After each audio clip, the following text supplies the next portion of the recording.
The forest south of Mtsensk was already gray with frost when the tanks came. Dawn had not yet burned the mist off the Oriel road, and the birches stood in thin ranks like sentries, their leaves gone, their white bark ghostly in the half-light. Soviet scouts lay in the grass with field phones to their ears. Engineers crouched by detonators, wires hidden under pine needles. Somewhere out there, the German vanguard was feeling its way forward, engines tightened to a careful idle, commanders peering through slits of steel at a highway that looked empty. It was not empty. Colonel Mikhail Katukov, broad-shouldered, thick-eyebrowed, his greatcoat brushed with frost, was halfway down a camouflaged trench line, speaking quietly into a handset. Beside him, a company commander traced the road on a map with a pencil worn down to the stub. Signals crackled from the tree line ahead. The enemy was on the move. Columns spaced, reconnaissance elements probing, the familiar rhythm of a panzer approach. Katukov listened, frowned, and gave the order he had rehearsed again and again. Let them in. Let them feel the road is clear. Let the lead elements pass the first choke point. Only when they commit, then strike. Not frontal, from the flank. Short, brutal volleys, then break contact and vanish. The rattle of distant machine gun bursts. The groan of a bridge plank as a tank rolled onto it, and then another and another. The green in the cut bank above the road stirred.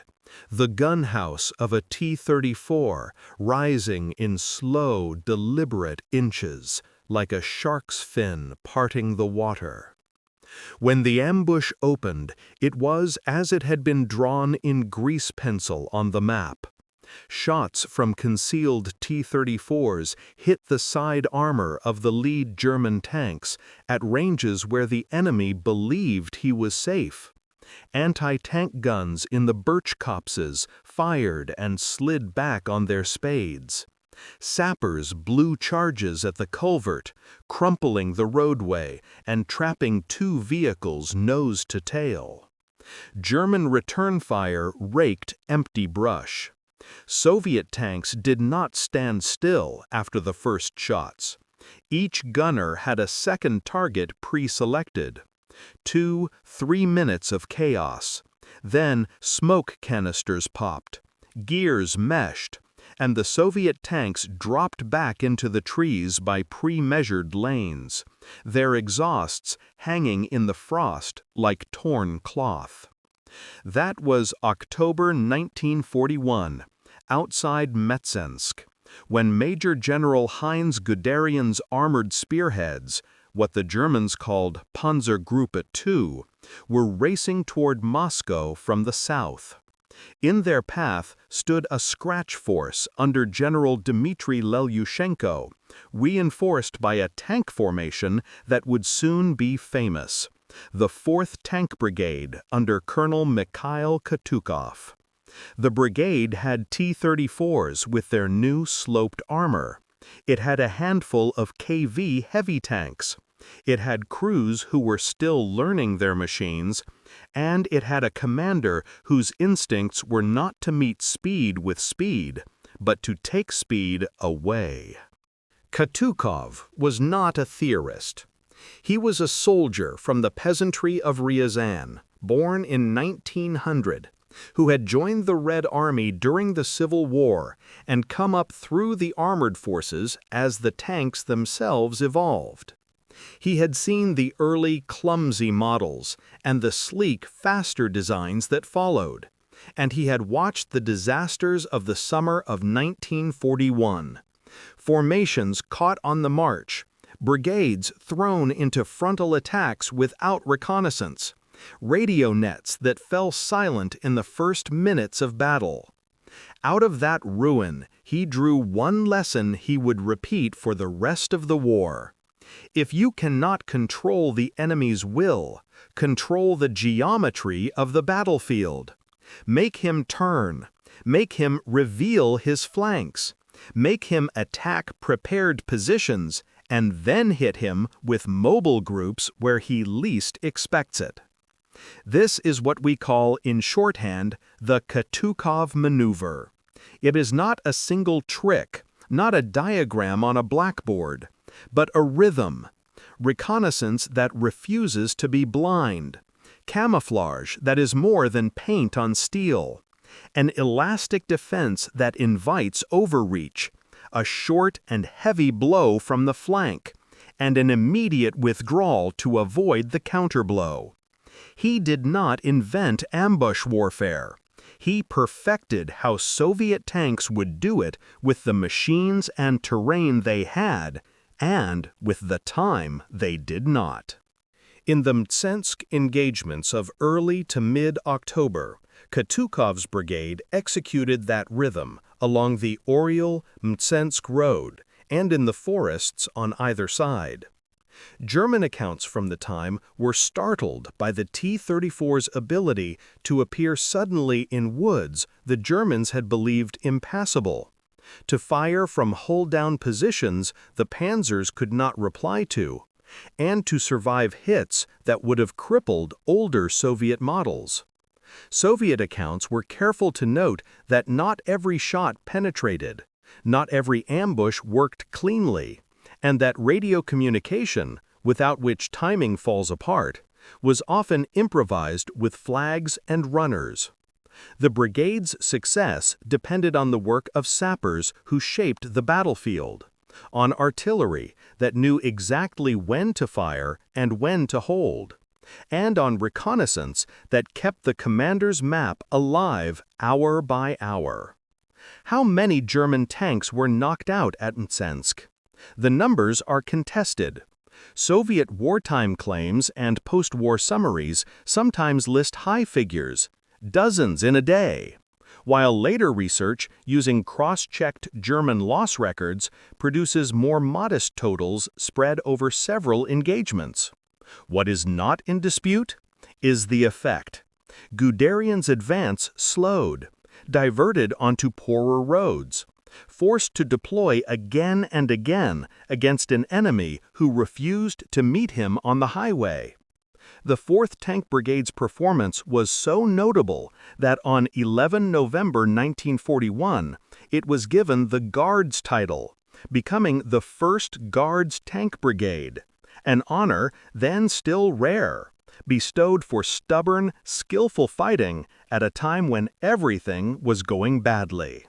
In that fighting, we can see the outlines of Katukov's preference. Not armored cavalry charges across open steppe, not duels in the middle of fields, but deceptive geometry. He would show a platoon here, a company there. The enemy would pivot. The real strike would come against the side of the formation that pivot had exposed. If the fight became frontal, he broke contact. Do not trade tanks one for one, he told his commanders later, in orders from a different front, a different year. Do not accept the enemy's plan. Make him fight on ours. We should pause to look at the man. Mikhail Katukov did not possess the flamboyance of some contemporaries. He did not write manifestos. He cultivated instead a commander's craft in the unglamorous parts of war, rehearsals, night moves, column discipline, the unshowy art of placing men and machines where they would matter in 6 hours, not just 6 minutes. His subordinates remembered him as calm under stress, blunt in critique, protective of his crew's lives, unwilling to throw battalions into hopelessness because someone must do something. That caution gave him, paradoxically, the freedom to be bold when conditions were right. It also made him an awkward fit for moments when headquarters demanded theatrical counterstrokes for their own sake. He preferred the quiet move that would pay off at dawn. The test of these preferences came again in the summer of 1943 at Kursk. By then, Katukov commanded an entire tank army, the First Tank Army, under the Voronezh Front. The strategic picture is familiar. After the winter fights of 1942-43, the front bulged around the city of Kursk. The German plan for July, Operation Citadel, sought to pinch that bulge from north and south. On the southern face, the German 4th Panzer Army, with powerful armored corps including elite divisions, aimed to drive from Belgorod north toward Oboyan and Kursk. In their way lay a Soviet defensive belt like nothing yet seen on the Eastern Front. Deep minefields, interlocked anti-tank strongpoints, artillery sighted to fire on pre-measured lanes, and reserves positioned for counterstrokes at critical sectors.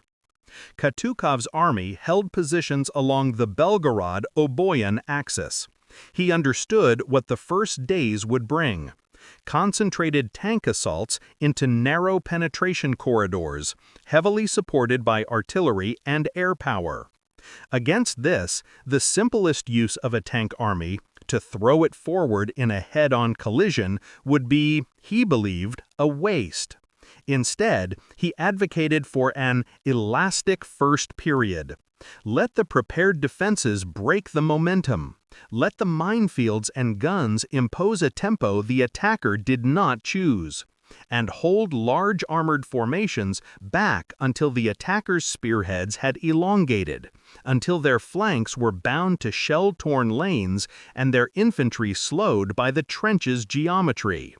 Then, and only then, commit tank corps, not to duel nose-to-nose, but to hit the sides of those spearheads and the services that sustain them. It is important to be precise here. The Great Tank Clash at Prokhorovka on 12 July, famous for collisions in morning dust, was fought primarily by the 5th Guards Tank Army under Pavel Rotmistrov, east of the Psel River. Katukov's 1st Tank Army fought on the Oboyan axis to the west, facing powerful German formations attempting to push north. His battle was less visible in popular memory because it looked not like an arena fight, but like chess played blindfolded and at speed, formations repositioned at night, small groups used as bait, counterattacks launched not to win the field, in the romantic sense, but to foul the enemy's deployment and ruin an hour that the attacker could not rerun. Again, we confront numbers and claims, mine counts, gun densities, loss figures. These have been re-examined repeatedly by historians from both sides. What is clear from documents and unit diaries is the consistent application of the same rhythm we saw at Minsk, now scaled to army level. Katukov's staff was relentless with reconnaissance, ground scouts, radio intercepts, and aerial observation when available. Engineer battalions moved forward in the dark to cut new anti-tank ditches and lay fresh mines across trails the enemy was beginning to prefer. Artillery officers re-registered their batteries every evening in case the next day's fight came 10 kilometers left of where today's had. Nothing was left to stale coordinates. Tank Corps commanders were given axes of counterattack that converged not where the enemy was strongest, but where a spearhead's supporting echelons were beginning to bunch up, at defiles, road bottlenecks, broken bridges, ravines laid with sharp obstacles. There is a small story from those days that captures the tone.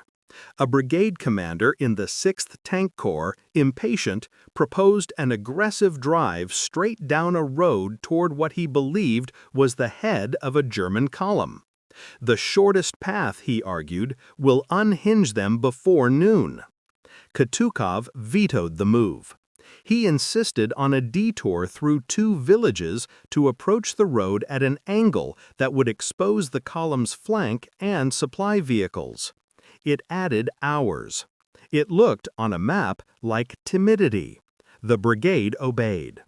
When it struck in late afternoon, it found the head of the column already stopped by an anti-tank strongpoint and smoke. The flank, by contrast, was crowded and unprepared. The brigade's attack threw the enemy into confusion and forced a withdrawal from a position they believed secure. It did not destroy the corps. It ruined the day. Ruining days, consistently, is how offensives die. Katukov's reserve of caution extended to his men's survivability. He hammered home the discipline of hull-down positions. Show the turret, not the belly. He insisted that platoon leaders pre-plot alternate firing points and reverse routes. Nothing should be improvised in the moment of maximum stress. He enforced strict control of ammunition expenditure. If a gunner could not see his sight picture cleanly, he was to hold his fire for the target of value he would certainly hit. In the summer dust of Kursk, that restraint was not universally observed. Emotions run hot. Crews want to answer fire with fire. But the units that absorbed his style survived more, and so they could act more often in subsequent days. Technology matters in these stories because it enables or limits what a commander can ask. The T-34's sloped armor and 76mm gun at Mtsensk, the later 85mm upgrades, the KV-1's heavy armor in 1941, the proliferating self-propelled guns by 1943, none of these guaranteed victory. They gave options. They made a wooded, ravine-cut battlefield suddenly favorable to a defender who was willing to be patient. On the German side, the heavier Panthers and Tigers presented new problems, especially in frontal engagements. Katukov's answer was consistent. Don't fight where the enemy is strongest. Fight the sides. Fight the logistic tail. Fight the clock. If forced into the frontal fight, fight it from hull down and at the shortest ranges where your guns matter and his turn circle is against him. After Kursk, the 1st Tank Army continued in major operations. Across the Dnieper, into right bank Ukraine, toward Love and beyond. In April 1944, it would be redesignated the 1st Guards Tank Army in recognition of distinguished service. Katukov's name would be bound to it through the war's end. His units took cities and river lines in the method he had refined.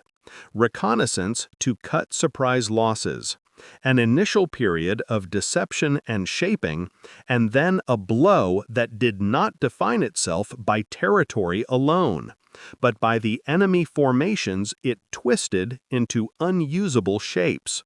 It is tempting, when telling stories about famous maneuvers, to attribute their success to genius born fully formed, to turn a man into a symbol and a tactic into a magic trick. The record refuses that. Katukov learned by watching Soviet brigades fail, not for lack of bravery, but for lack of a plan that worked with the army they had.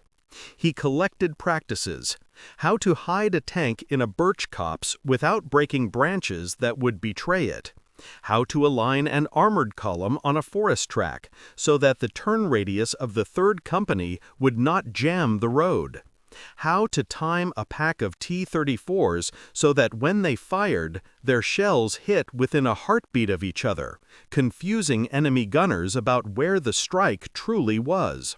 None of these fits in a headline. All of them, together, are the maneuver that bears his name. The human experience sits under the tactics like bedrock. The tank crews who lay silent in frost waiting for the road to fill knew that an ambush is fear stretched thin.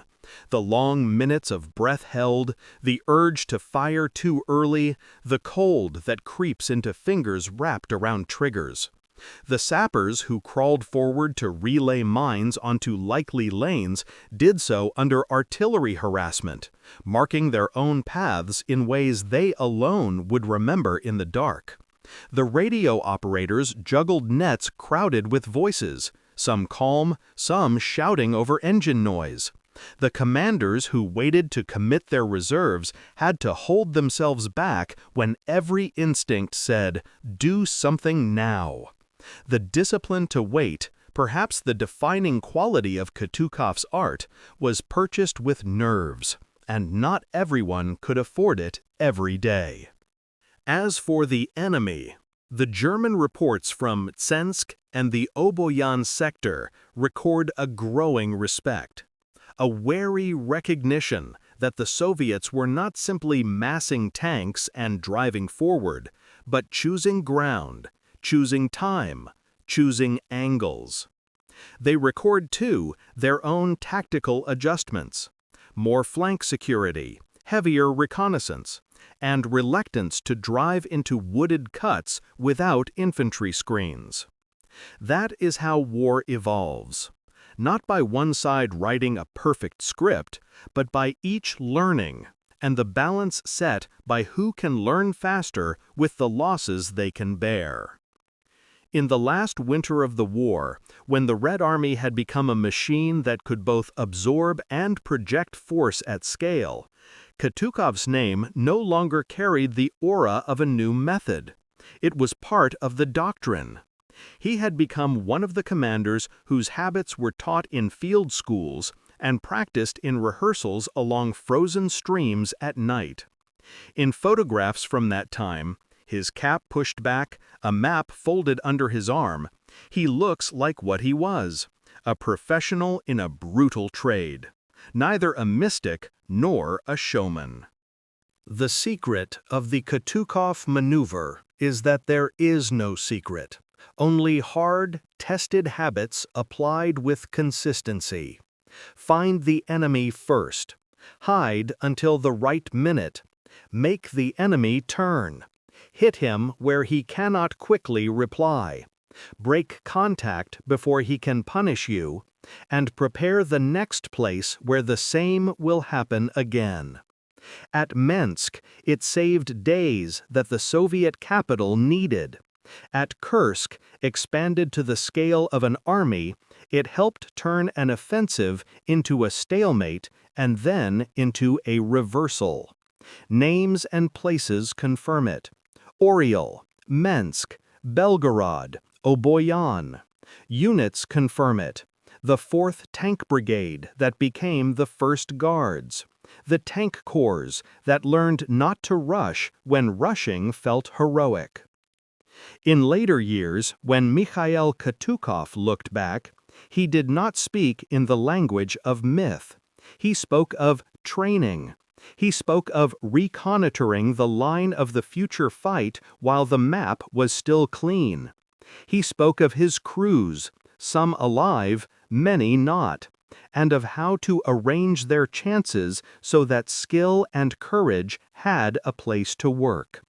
For us, listening now, the story is not a tale of a single perfect battle, but of a way of fighting that grew from necessity and discipline.